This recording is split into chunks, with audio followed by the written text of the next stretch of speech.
says, do we have to be in shoes or sandals below the ankle or barefoot when making Tawaf or Sa'i for Umrah? What are the do's and don'ts of Ihram? Well, the do's and don'ts of Ihram are long.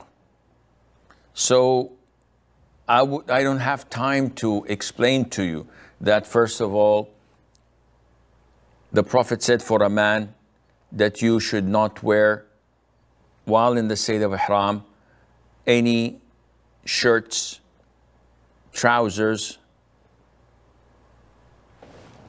turbans, baranas, hoodies, or shoes. So a shoe that covers your entire foot is prohibited to be worn during Ihram for men.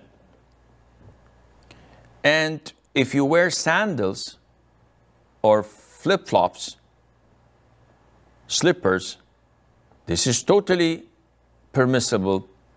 The dispute is if you wear something that covers the entire foot with the exception of your heel and ankles.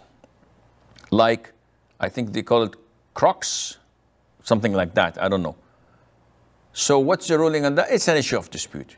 The most authentic opinion is, as long as you are unable to wipe in wudu, because it exposes the back of your foot, your heel, your ankles, in this case it is permissible to wear them, and Allah Azza wa Jal knows best. Among the things that are prohibited in Ihram is to wear perfumes. Also, some scholars included clipping the nail.